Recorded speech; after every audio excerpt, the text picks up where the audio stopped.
Estamos aqui mais uma vez para trazer alguns temas, como a gente sempre fala em todos os programas, temas que nós estamos observando semana a semana nas eleições aqui municipais e também falar um pouco sobre o cenário nacional. E hoje nós vamos falar sobre o tema da habitação, as propostas de moradia, o que a gente estudou aí nos planos de governo. Também vamos falar sobre o tema de cabos eleitorais, quem são os cabos eleitorais dos candidatos à Prefeitura de Curitiba. E por último, como todos os programas, nós vamos trazer aqui um convidado para falar sobre previdência. Fala aí, Manuel, sobre habitação, moradia, o que você tem para falar? Então, iniciando aqui nosso primeiro bloco, né? O tema habitação em Curitiba e no estado é muito recorrente nas eleições municipais. Mais uma vez, as candidaturas chutam números sem base em levantamentos técnicos. A pesquisa de necessidades habitacionais do Paraná de 2023, dentro do Plano Estadual de Habitação, mostrou que apenas 30 municípios concentram mais de 64% da demanda de moradia no Paraná. Fala, pessoal. Oi, pessoal, bom dia. Infelizmente, acordamos com um vídeo circulando aí em outras redes do candidato do PSD. 58,7 mil pessoas cadastradas na Coapar, segundo a Coapar, necessitando de uma moradia. Soma-se a isso 43,3 mil morando nas 320 favelas de Curitiba. O número aí fica divergindo, 320, 322. E Curitiba ainda tem 7.400 pessoas morando em loteamentos irregulares. Então, a soma desse número todo, Ana, é 110 mil pessoas. A gente tem ouvido o pessoal falar sobre 90 mil, 30 mil, mas segundo dados oficiais da Coapar, que fez o levantamento no ano passado, Curitiba tem 110 mil pessoas necessitando de moradia digna. Então, esse é o nosso tema do debate de hoje, como as eleições estão falando, os candidatos e as candidatas estão falando sobre moradia no Paraná. Eu acho, Manuel, que o tema da moradia, da habitação, é um tema que me parece que nunca se resolve. Passa a eleição, entra a eleição, não se resolve. Me parece o tema igual o déficit de vagas nas creches. Há muito tempo a gente escuta falar, né? E parece que não se resolve. E, inclusive, em parecer que não se resolve, queria citar um pouco o que o candidato da situação, o candidato Eduardo Pimentel, vem falando, assim, como verdade. proposta, né? Ele, eu vi ali nas agendas dele, a gente sempre, para fazer esse programa, a gente dá ali a pesquisada no site, nas agendas e, obviamente, nos planos de governo. Estamos estudando ali os planos de governo. O Eduardo Pimentel foi na comunidade Portelinha, em 7 de setembro, conversou com as pessoas lá. No dia 7 de setembro. Isso tá. E aí ele disse que uma das promessas de campanha dele era construir 20 mil casas populares. Só que em 8 anos não chegou nem perto deste número, acredito, né? A construção ali aqui em Curitiba. Então, sempre que o Eduardo Pimentel traz as propostas dele, vem a nossa pergunta: por que não fez em 8 anos? Principalmente numa proposta que está aí, né? Não está mais escondida, é bem real, né? E a gente também acompanhou várias situações de despejo promovidas pela gestão Greca e Pimentel, né? Entre as outras propostas que o Pimentel traz, ele também fala em plano de reestruturação da Coab, Fundo Municipal de Habitação de Interesse Social e aluguel social. Parece que o aluguel social ele está em quase todos os planos de governo, pelo que a gente viu, né? Observei bem isso mesmo. Enfim, né, porque eu acho que esse é o ponto que a Ana puxou agora, assim, porque não é só construir a casa, né, na verdade tem a gestão Greca Pimentel é marcada por muitos despejos, né, por muito, as pessoas sofreram bastante nesse sentido. Em oposição a isso, eu vou falar um pouco da campanha do Goura e do Dutti, né, Dutti-Goura, não Goura e Dutti, mas Dutti-Goura, e aí vou dizer para você, leitor, que se você quer discutir moradia, a campanha Goura, Dutti, Goura é a que parece ter as melhores propostas. Então, se você mora em uma região de ocupação, se você está necessitando de moradia, é a candidatura que tem mais propostas, né? Isso se percebeu muito claramente nos debates que teve recentemente do Plural. O Dutti não foi no debate, mas o Goura foi. E o tema habitação foi muito bem pautado por ele, muito fortemente, né? Mas aí, pesquisando o material de campanha dele, o Dutti disse o seguinte: em 8 anos, a crítica, né? A crítica à atual gestão do Greca Pimentel. Em 8 anos, a prefeitura entregou pouco mais de 300 casas. Isso é o resultado do aumento das favelas, ocupações irregulares e pessoas em situação de rua. À frente da prefeitura, eu, Dutti, em 2 anos, entreguei 12 mil moradias. Agora, eu e o Goura nos comprometemos a construir 20 mil casas, trabalhar com um aluguel social e criar a Secretaria da Habitação e Regularização Fundiária. Então, assim, é o oposto do que fez Greca e Pimentel, né? Eu até destacar aqui o que eles estão na proposta no plano de governo do Dutti e Goura. Eles falam em despesa zero, Ana, criar a Secretaria de Habitação. Dentro dessa Secretaria de Habitação, o Goura, Dutti e Goura falam na diretoria de favelas, isso é muito importante, né? 320 favelas. Então, como é que você trabalha, como é que você leva trabalho, garantia, saneamento, energia, todo esse transporte, porque não é só ter a favela, você tem que levar o Estado para dentro da moradia. Falam em aluguel social, 20 mil casas, falam em regularização fundiária, e aí se baseiam, evidentemente, no apoio do governo federal, porque é a candidatura que tem o apoio do presidente Lula, né? Vou citar aqui as propostas, né, e o que também vem falando o candidato Luizão. O Luizão a gente não menciona muito, mas o Luizão foi muito bem avaliado como prefeito, né? Sim. Aqui da região metropolitana, foi reeleito, assim, com uma votação expressiva, acho que 90%, certo, né? Ele fala isso. Eu vejo, assim, ele pouco usar os exemplos, inclusive, da gestão dele, mas ele menciona em algumas entrevistas e que ele fez centenas de regularizações, né, de áreas irregulares, e ele cita como proposta de habitação a questão dos prédios públicos desocupados, né? E aí ele fala tanto para fins de moradia também como para fins de cultura, né? Verdade. E a gente não tem os números aqui, mas Curitiba tem um grande número aí de prédios de imóveis assim abandonados. Né? Mas para dar um spoiler, na quinta-feira, né, Ana? Na quinta-feira a gente vai ter um entrevistado que vai falar justamente sobre planejamento urbano e o aproveitamento desses espaços. E o Luizão daí ele fala sobre construir 90 mil casas, planejar prédios padrão estilo Minha Casa Minha Vida. Fala também de recorrer ao governo federal. Sim. Já faz um cálculo ali que vai precisar de uns 13 bilhões para resolver esse problema. E é legal quando coloca o valor ali, né? Porque sim. Daqui a pouco a gente vai falar de um candidato que parece que escreveu meio às pressas. Tira do nada.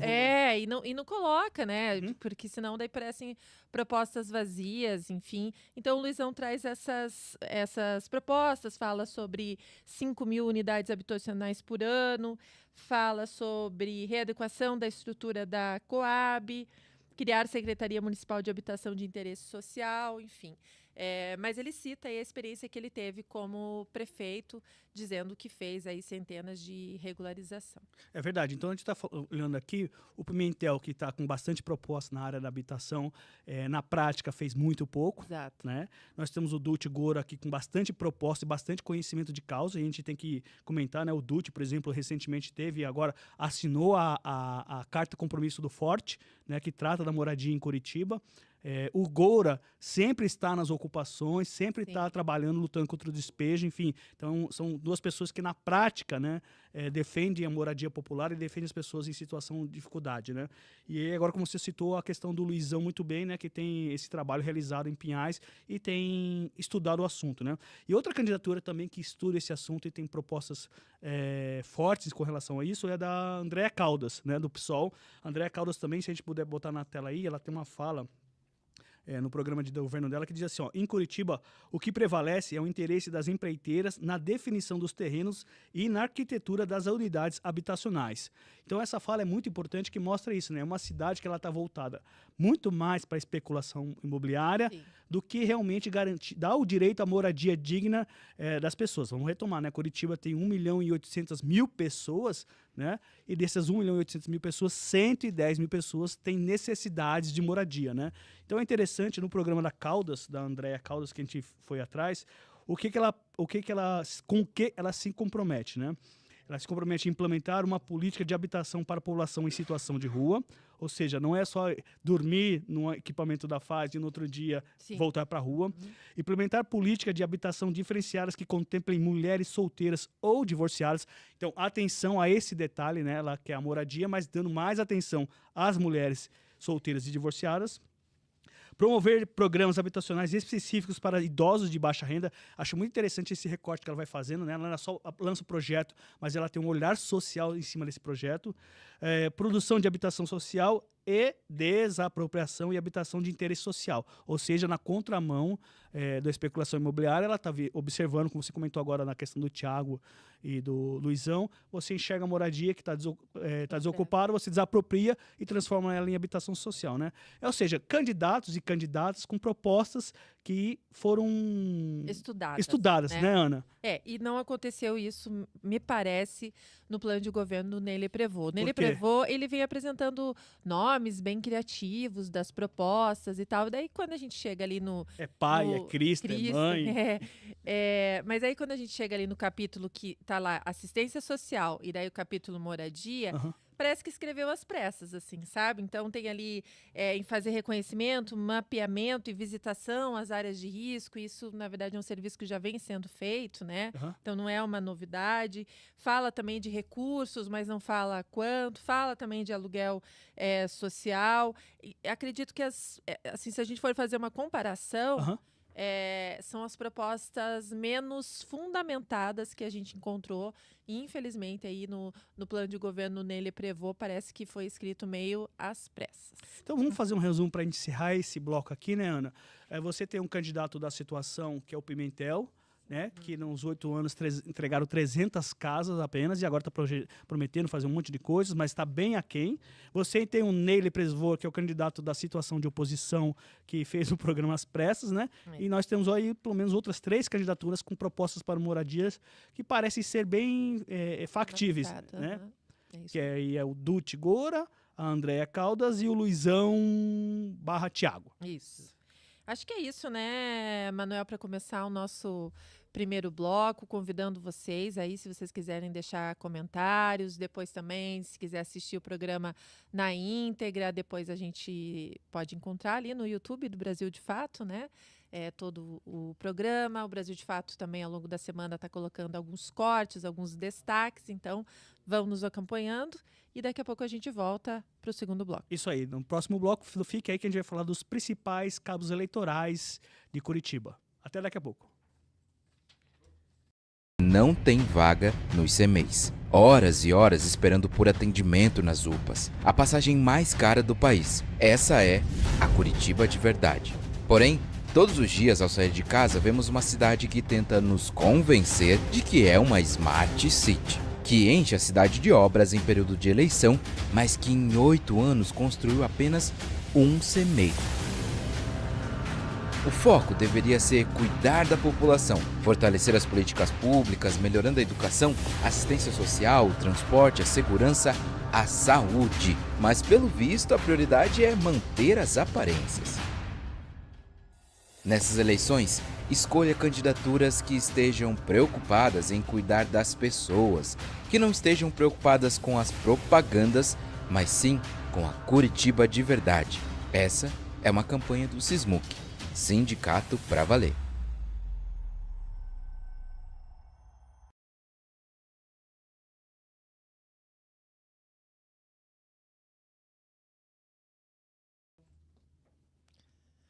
Voltamos para o nosso segundo bloco. Você que está chegando agora, nós estamos aqui apresentando o programa Eleições de Fato, uma realização do Brasil de Fato, em parceria com o Sismac, Sismuc, Sigmuc.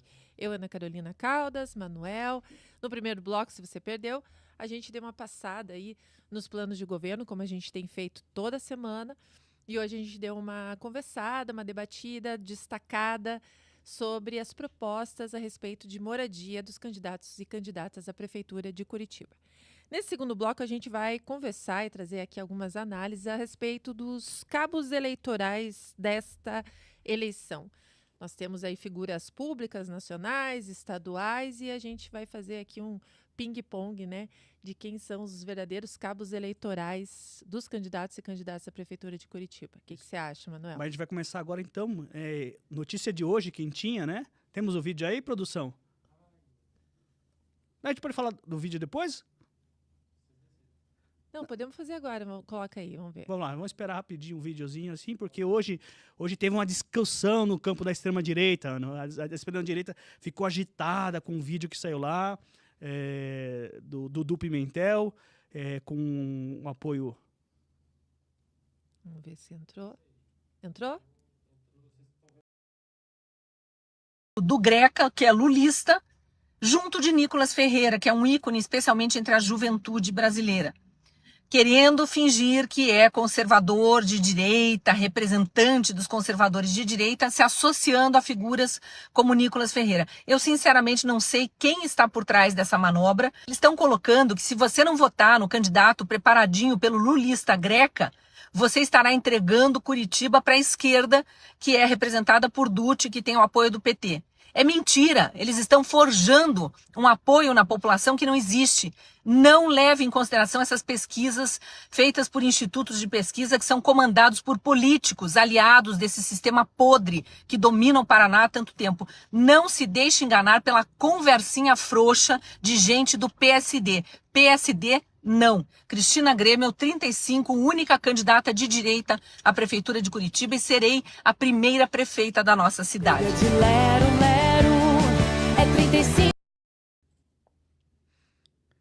Então vocês viram, né?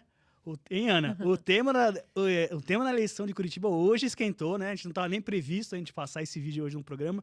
E aí, no meio do dia... O que acontece? O que é esse vídeo aí? De manhã, um cabo eleitoral que não era presente em Curitiba, o Nicolas Ferreira, né? Deputado federal por Minas Gerais. Enfim... O Nicolas Ferreira apareceu na campanha do Eduardo Pimentel junto com o Paulo Martins, que é o vice, né? E o Paulo Martins, sempre quando ele aparece, ele sempre carrega, o cabo eleitoral bolsonarista sempre carrega a candidatura do Pimentel para a extrema-direita, né? Então, hoje, o Nicolas Ferreira apareceu declarando o seu apoio para o Eduardo Pimentel, e isso deixou a Cristina Grêmio bem brava, bem chateada, né? Bem chateada. Então, assim, esse cabo eleitoral existe dentro do campo aí da direita e da extrema-direita, essa disputa do voto bolsonarista, né?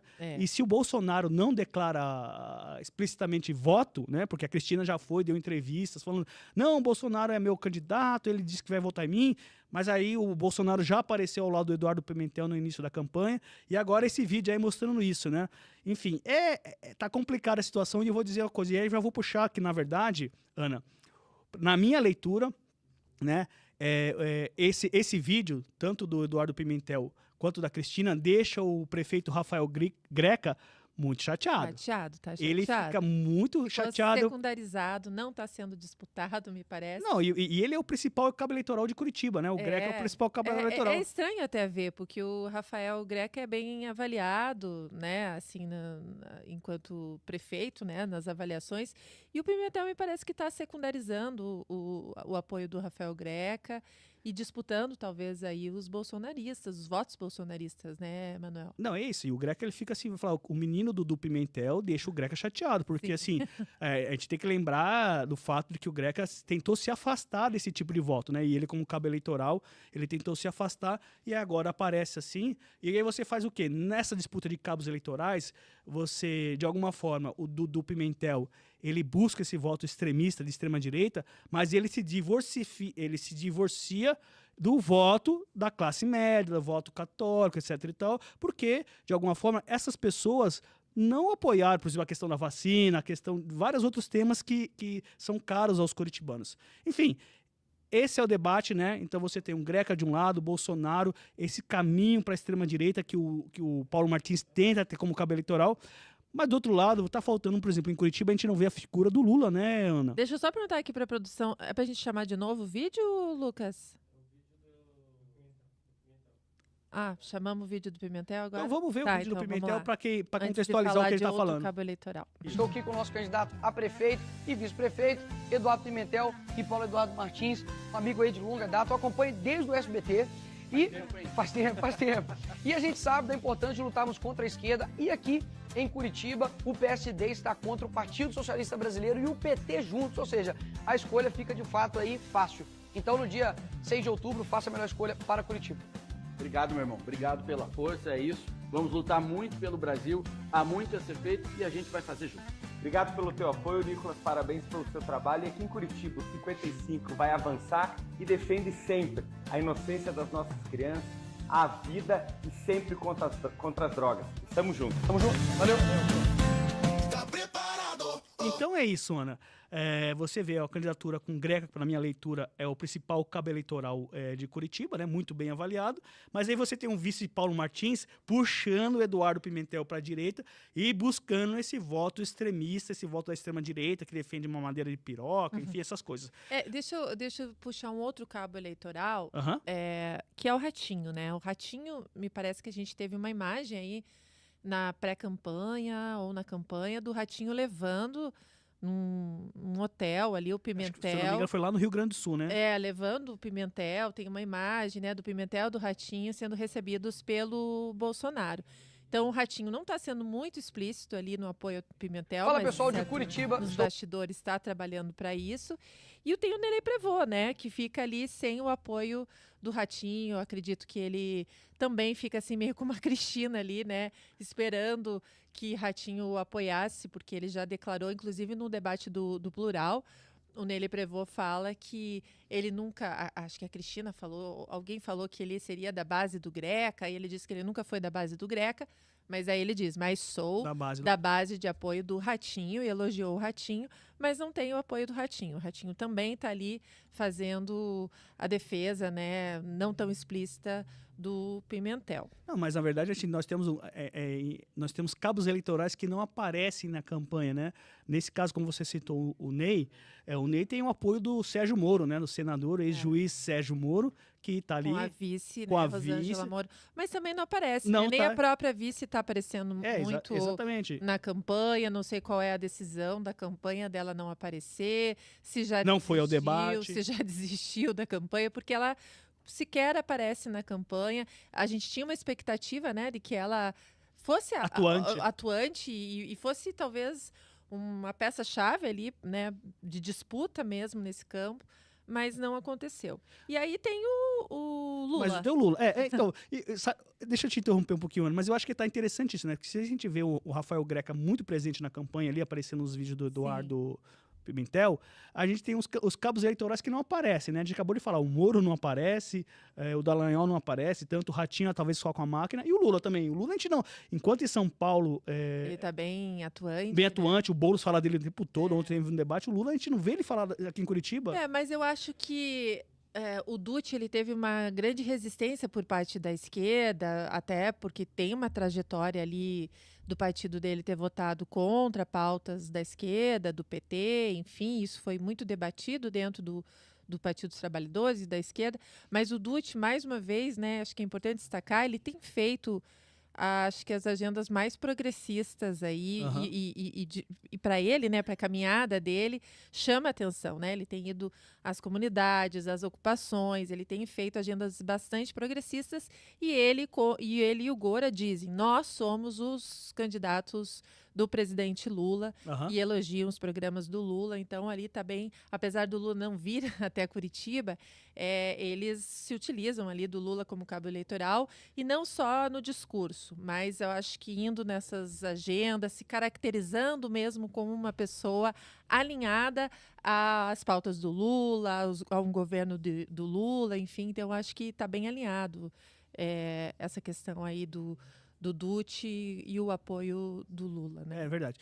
Ana, me chamou a atenção uma coisa, não sei se você chegou a observar já, os posts patrocinados, que o PT tem feito esse trabalho, né? Ele tem patrocinado bastante posts relacionados ao que o governo federal tem feito, né? Melhora da economia, geração de empregos, enfim. Isso aparece aqui em Curitiba. Se o Lula não aparece em programas eleitorais, pelo menos o PT, que não tem uma candidatura aqui em Curitiba, ele aparece nos posts patrocinados pelo PT nacional. Sim. E aí, quando você falou do Gora, eu acho assim, também gostaria de falar bastante dele, porque eu acho que ele é o principal cabo eleitoral do Dutti, né? O Gora, ele se coloca muito bem, ele no debate, ele comentou isso, não sou vice-prefeito, vou ser co-prefeito, né? Que é um linguajar bem do PSOL, né? Que são as co-vereadoras, co-candidatas, enfim. Então, eu acho isso interessante, assim, e eu tenho escutado bastante de algumas pessoas que vão votar no Dutti por causa do Gora, por causa da pauta da bicicleta, por causa da pauta da mobilidade.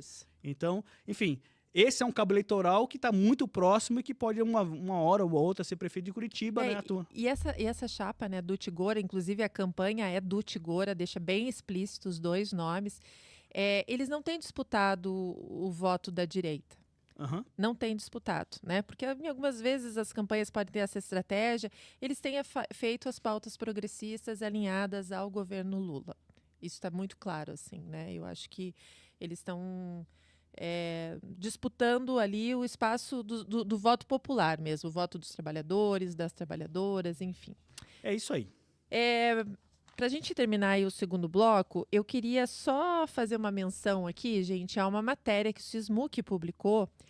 E aí, a partir dessa matéria, também destacar, né, fazer um serviço, relembrar algo que a gente já tem falado nos outros programas. A matéria do Sismuc se chama Assédio Eleitoral, uso de servidores e estruturas públicas em campanha eleitoral é crime.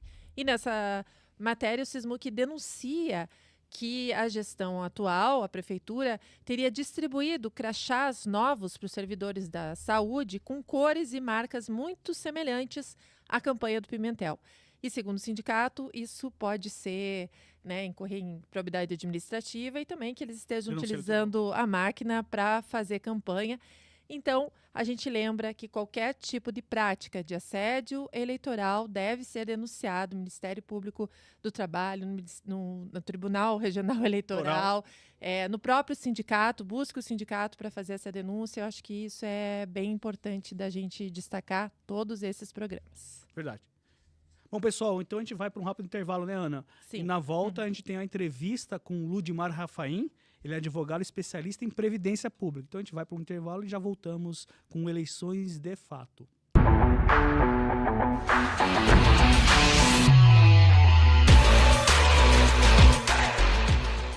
O Sismac realizou uma reunião muito importante com o grupo 2 da ação das distorções do plano de carreira de 2014.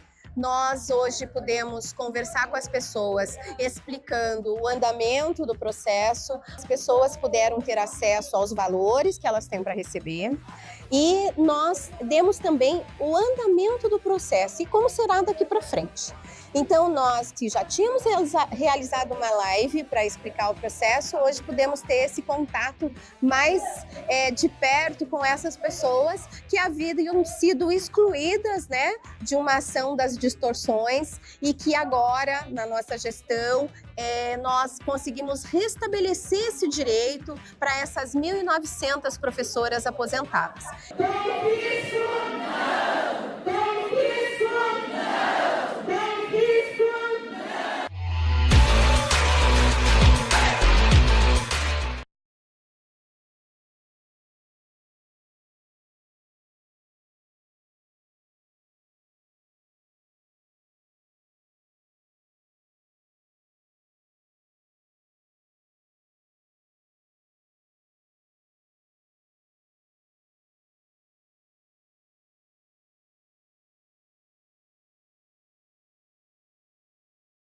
Estamos já no nosso terceiro bloco do Eleições de Fato e agora recebendo o nosso convidado de hoje.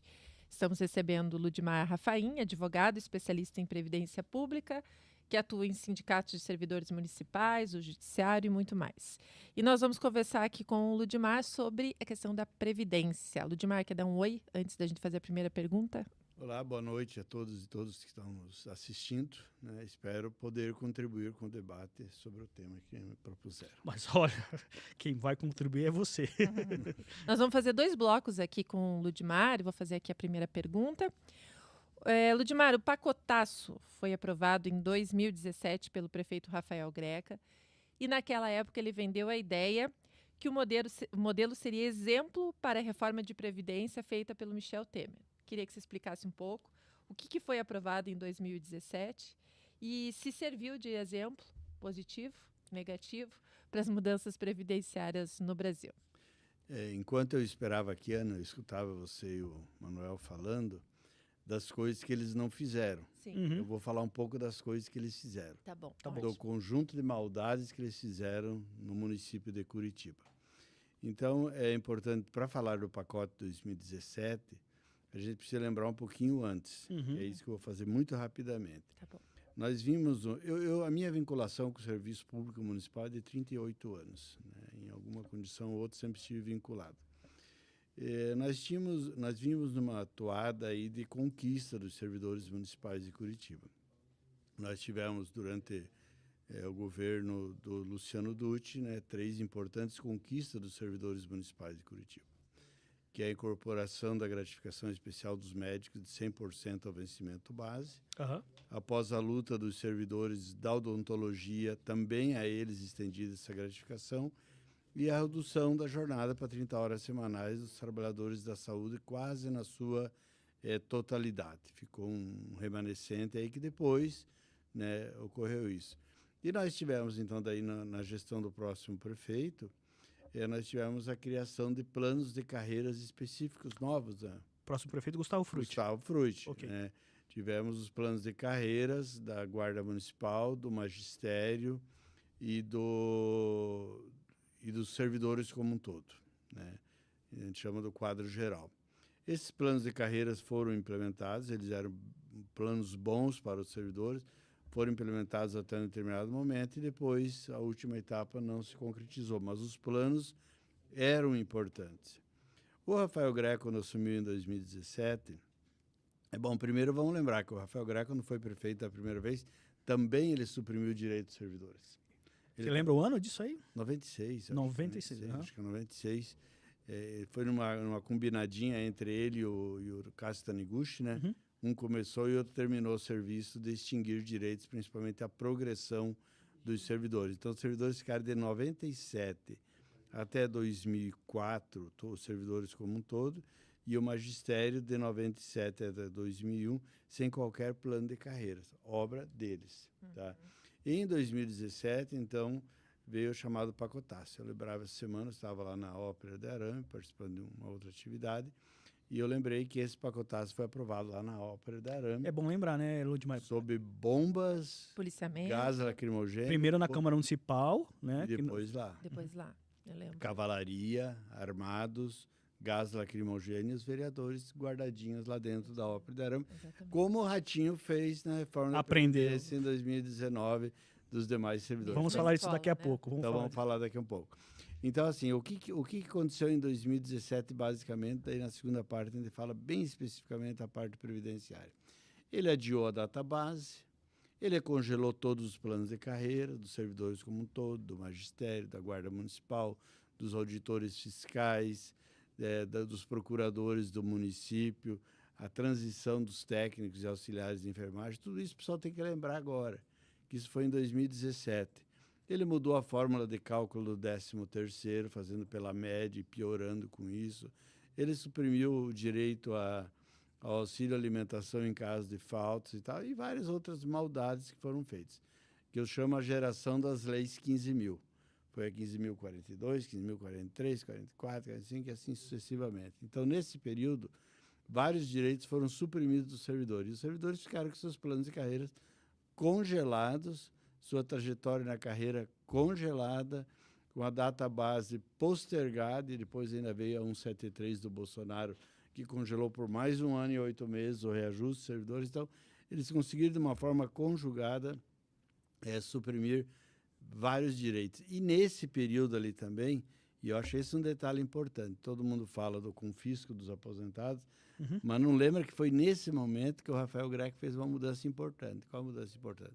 Nós tínhamos uma lei aprovada na gestão do Gustavo Frutti, que estabelecia que todas as aposentadorias concedidas entre 2008 e 2023 ficariam a cargo do município. E só depois essas aposentadorias viriam para o IPMC. Isso deu um superávit no IPMC, isso fortaleceu o IPMC. O que o Greca fez? O Greca mandou retirar a contribuição. Primeiro, revogou essa lei. Segundo, retirou a contribuição, que nós podemos chamar, assim, entre aspas, patronal dos aposentados e pensionistas, que a prefeitura deveria fazer, retirou, né? E pegou 600 milhões de reais do IPMC e trouxe de volta para os cofres. Isso é muito importante, por quê? Porque daí depois, né? Depois vem, na sequência disso, depois vem a taxação dos aposentados, que daí entra na segunda parte da nossa conversa. Então, na verdade, uma coisa que o pessoal não tem falado, se o Greca não tivesse feito isso lá, talvez ele não tivesse taxado os aposentados. Porque ao ele fazer isso, se ele não tivesse feito isso, ele ia ter que fazer a contribuição dele também na mesma proporção. E ao ele ter feito isso, ele taxou os aposentados sem a prefeitura fazer a contrapartida. Então, foi isso basicamente que aconteceu em 2017. Aí, depois da parte da Previdência, lá em 2019, que é bem grave também. Não, Ludmar, o que a gente estava conversando, né, Ana, no bloco anterior você viu a gente começando sobre os principais cabos eleitorais na eleição de Curitiba. E o que a gente quer entender é justamente isso, né? Às vezes, talvez a pessoa que não é servidora pública, ela acha que uma coisa não tem relação com a outra, né? Olha, o cara é servidor público, ele tem uma previdência de um estilo. Eu sou elitista, eu tenho uma previdência privada, eu tenho um INSS. Mas a pergunta é, esses grupos não são mesmo? Ou seja, Bolsonaro, Michel Temer, Greca, Pimentel, não todos juntos? Por exemplo, como a gente falou, você comentou agora há pouco das bombas na Ópera de Arame, que foram em 2017. Na sequência, houve o mesmo modelo implementado pelo governador Ratinho Júnior, que hoje é o cabo eleitoral do Eduardo Pimentel, também mexendo na Previdência. Como é que fica essa situação? Eu diria mais, Manuel Pode dizer. Ana. Né? Na verdade, assim, quem fez isso tudo, e mais que nós vamos falar aí na sequência, foram os dois. Sim. Foi Rafael Greca e Eduardo Pimentel, porque Eduardo Pimentel era vice do Greca esse tempo todo. Então, não foi desarticulado isso. Então, isso tem que ser colocado na conta do Rafael Greca, mas o Rafael Greca é um saínte, né? O Eduardo Pimentel pode ser um ficante, e ele é o que fez isso também, né? Então, tudo isso é muito articulado. Nós tivemos lá o golpe da Dilma em 2016, né? Nós tivemos, e aí veio o Michel Temer e mandou um projeto para o Congresso Nacional de reforma da Previdência que suprimia alguns direitos importantes. Esse projeto não prosperou. Não prosperou por quê? Quando eu falei das conquistas do servidor, a gente nunca pode esquecer.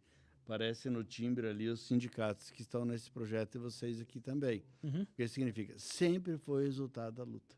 Com certeza. E no caso dos servidores municipais, aquelas conquistas que eu falei lá atrás, foram conquistas do SISMAC, do SISMUC, do SIGMUC e do Sinfisco. Né? Não vamos esquecer do Sinfisco também, que é o setor que cuida das receitas do município. Tá? Então, isso faz parte. E depois o Bolsonaro veio e aprovou a 103. Mas eu quero aproveitar, Manuel, para falar assim, quando você estava falando ali de outras políticas públicas, por que é que existe um regime de previdência dos servidores públicos? Por quê? Por que existe? Para que seja recolhido recursos para ele, para que ele arque com as aposentadorias dos servidores, que não é de graça, porque o servidor contribui sobre a totalidade da sua remuneração, assim o servidor federal, assim o estadual, assim o municipal, exceto aqueles que já estão vinculados ao teto por conta dessas reformas. E o IPMC, no caso do município de Curitiba, nós estamos falando de eleições de Curitiba, o IPMC é um instituto que foi criado lá nos anos 50, mas ele se consolidou como um instituto de previdência mesmo dos servidores em 99, tá? Por que ele está colocado isso? Está colocado isso para quê? Para que ele se constitua num regime próprio de previdência forte, para que ele possa pagar as aposentadorias e as pensões, e eu sempre falei isso, quando as pessoas e que as políticas públicas, seja de habitação, seja de saúde, de transporte, de assistência, seja da educação infantil, da educação básica, seja da segurança, da guarda municipal, né, para que não tenha que sair do mesmo caixa. Essa é a questão. Porque daí, a partir da hora que você tem um caixa para pagar as aposentadorias, que é financiado pelos servidores com a contrapartida do município, e não vamos esquecer que em 91, né, quando o prefeito era, se não me engano, Jaime Lerner, foram trazidos do regime geral da Previdência para o município 7 mil servidores. E o IPMC assumiu essas aposentadorias sem que o município colocasse nenhum centavo. Então, não dá para colocar nas costas dos aposentados servidores essa conta. Essa conta vem dali. E aí, o Instituto de Previdência ele tem que ser forte por isso. E o que o Greca fez foi enfraquecer o regime próprio de Previdência. A gente vai falar um pouquinho sobre a questão dos aposentados, só que no próximo bloco. Agradeço aí quem está assistindo, a nossa audiência. Daqui a pouquinho a gente volta com a segunda e última parte da entrevista com o advogado Ludmar Rafaim. Até daqui.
Voltamos.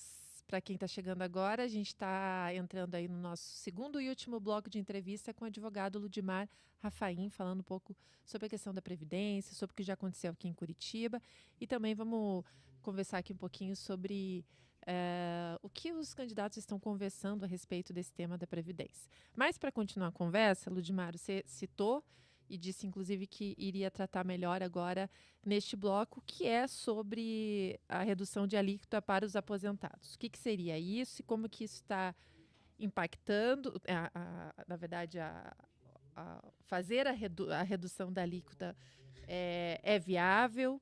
O que está acontecendo agora com os aposentados, como que isso está impactando também na vida deles e delas? Isso porque isso é uma agenda dos sindicatos que eles estão lutando neste momento, né? Então, Ana e Manuel, né, e as pessoas que estão nos assistindo aí. Assistindo e ouvindo. E ouvindo. Né, e vão assistir e ouvir depois. Isso. Né? Então, assim, a questão da Previdência é um tema que, para mim, é muito caro, né? E eu acho que deveria ser muito caro para a administração municipal, seja qual for o prefeito. Todos nós temos as nossas preferências, mas todos os candidatos deveriam ter essa preocupação com a Previdência dos servidores. É importante a gente dizer o seguinte, primeiro, antes de entrar nessa questão da alíquota. Essa questão do desconto dos aposentados e pensionistas, ela está dentro de um pacote muito maior, que foi um pacote que iniciou com a emenda constitucional 103 do Bolsonaro, a emenda 45 do Ratinho no estado do Paraná e a emenda do município de Curitiba com a lei complementar 133, que fez o quê? Primeiro, postergou significativamente as aposentadorias.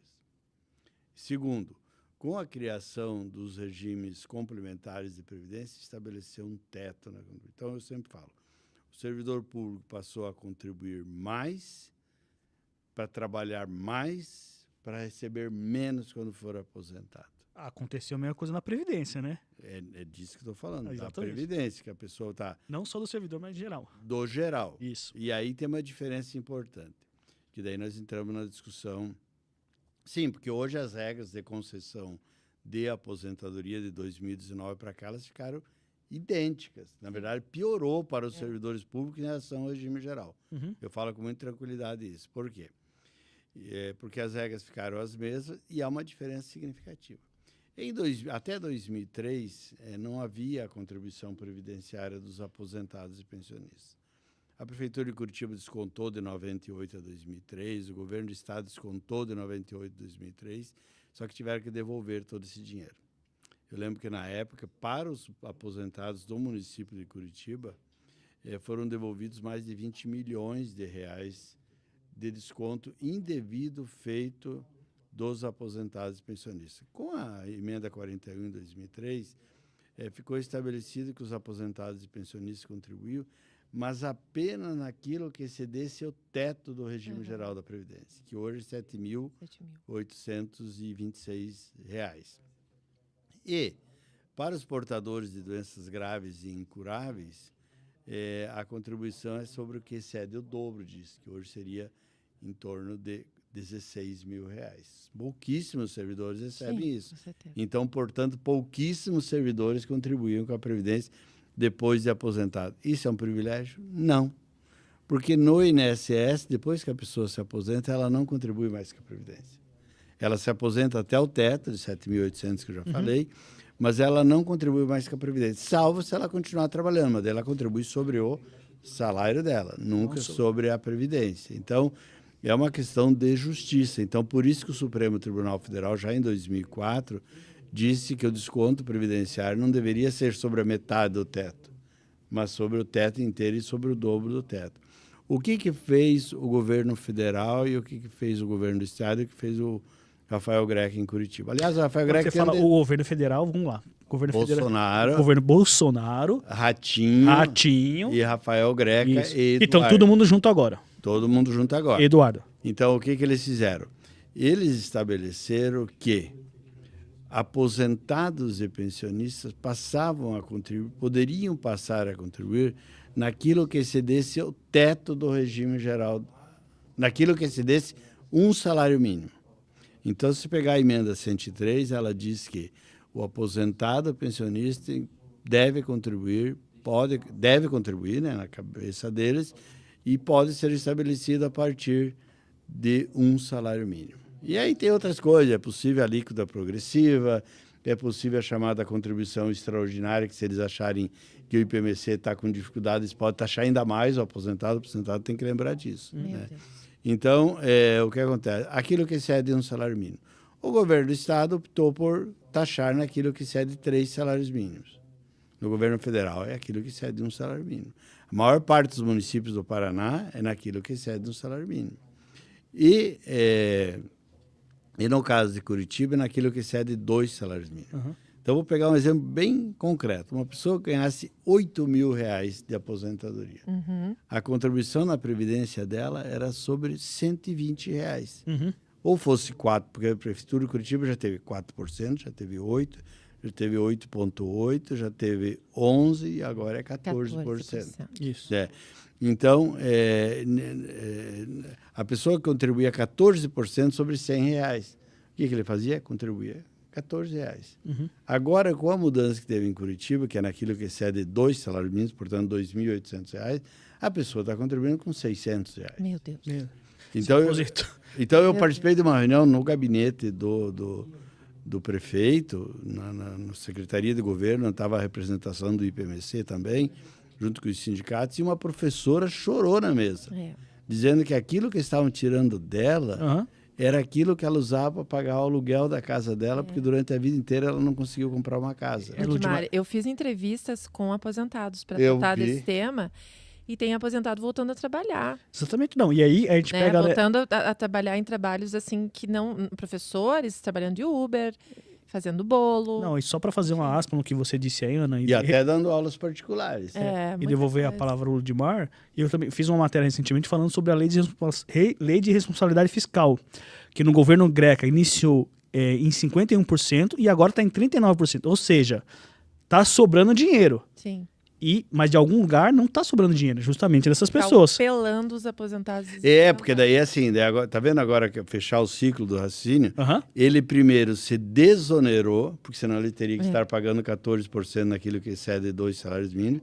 Ele se desonerou da parte dele, ele retirou dinheiro do IPMC e agora vem e diz que tem cobrado os aposentados e pensionistas para equilibrar o déficit atuarial do IPMC. Então, eu vejo que é uma coisa orquestrada. Sim, como você falou que é orquestrada de Brasília, passando pelo estado do Paraná, chegando em Curitiba, é uma coisa orquestrada também dos resultados pretendidos lá no final. Ludmar, muito bom conversar com você. É sempre uma aula, né?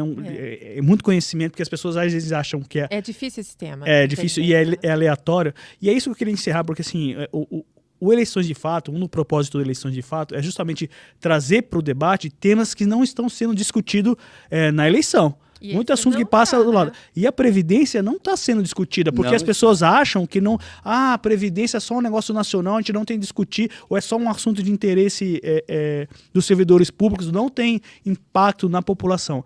E aí eu te pergunto, para a gente começar a encerrar o nosso programa, né? O que você tem visto nas campanhas que não tem sido discutido quando esse assunto é Previdência e o que as pessoas poderiam, daqui até 6 de outubro, prestar atenção?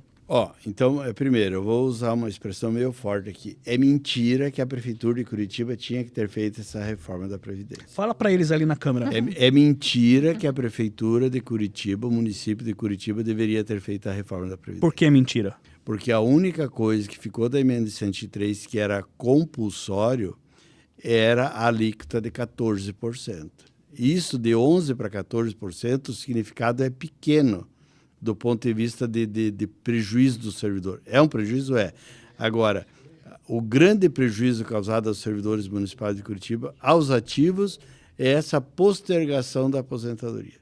Às vezes a gente encontra alguém dentro da própria gestão que fala, eu ia me aposentar, agora eu tenho que ficar mais 2 ou 3 anos. Tem muita gente dentro da gestão, pessoas que ocupam cargos dentro da gestão. Então, isso com relação aos servidores ativos. Postergar e também criando o fundo complementar, limitar o teto, média, tudo aquilo que nós poderíamos conversar horas aqui. Então, essa e com relação aos aposentados, a redução do teto de isenção. Eu ontem conversava com uma filha de uma viúva de um servidor público do estado do Paraná. E ele era portador de visão monocular. Doenças graves e incuráveis. Câncer, neoplasia maligna, acidente de trabalho, uma lista lá. A mesma lista que isenta no imposto de renda, só pagava contribuição previdenciária naquilo que excede o teto. Então, pense em uma pessoa dessa que é aposentada, que tem um câncer, neoplasia maligna, que não tinha desconto previdenciário, de repente passa a ter 14% sobre tudo. Tragédia, É muito maldade. E esse tema não está sendo discutido pela administração municipal. Por que não está sendo discutido? Primeiro, que eu acho que há um grande desconhecimento. É um terreno pantanoso discutir isso, porque significa você, às vezes, contrariar alguns interesses internos da própria prefeitura. Né? Tanto que, eu não falei isso, o prefeito Rafael Greca nomeou um presidente do IPMC para ficar como presidente do IPMC só no período em que a reforma estava tramitando na Câmara Municipal. Terminou a tramitação alguém que veio do mercado. Tá? Terminou a tramitação da Câmara, ele deixou de ser presidente e agora é um servidor de carreira, depois que estava tudo pronto. Então, não tem sido discutido. O Rafael Greca e o Eduardo não discutem porque eles têm mais a ficar quieto que falar sobre isso. Mas os candidatos também não estão tocando nesse Os outros candidatos não estão tocando, por isso que eu falei, porque é um terreno pantanoso. Mas você mostrou que tem um histórico, né? Por exemplo, o Dutti tem um histórico, o Gora teve uma atuação muito forte. Ele era vereador na época do pacotaço. E ninguém tá E depois, falando na isso. Assembleia, ele era deputado quando isso. teve a reforma. A Caldas é uma... o pessoal sempre posicionou na questão da Previdência. Então, talvez vamos deixar como sugestão, porque eles têm aí os próximos debates para que eles mas daí fiquem, uma outra né? coisa. E o próprio Luciano Dutti e o Gustavo Frutti, já que vocês falaram, eles tiveram uma política de incorporar remunerações variáveis aos vencimentos dos servidores. Isso tem uma repercussão importante previdenciária, porque daí passa a incidir a contribuição previdenciária e passa a incorporar na aposentadoria também. Então, eu acho que eles não estão falando, a maior parte, porque não sabem falar sobre o tema. Segundo, que vem esse como um tema acessório, e não é um tema acessório. Não é. É fundamental exatamente para garantir todas as outras políticas públicas. Com certeza. Então, é isso que eu quero... É por isso que eu acho que eles não estão falando. E eu acho que os servidores, e não só, eu acho que a previdência dos servidores interessa a toda a população. Sim. Porque a população, se Grande tiver que parte. tirar do mesmo caixa lá no final, não vai ter dinheiro para tudo. Eu falava isso lá em 96, quando fez o primeiro debate na Câmara Municipal, foi o deputado, na época era o vereador Tadeu Venere, que chamou esse debate, e eu até estava trazendo... Lá em 96. 96, dizendo que, olha, nós precisamos pensar o regime de previdência, porque vai chegar uma hora e não vai ter dinheiro para tudo. Não, mas é importante ressaltar isso, Ludmar, que assim, a política, né, Ana, ela se espelha. O que é feito aqui em município é feito nacionalmente. Então, aqui é uma previdência que é pública, mas mexe também no INSS.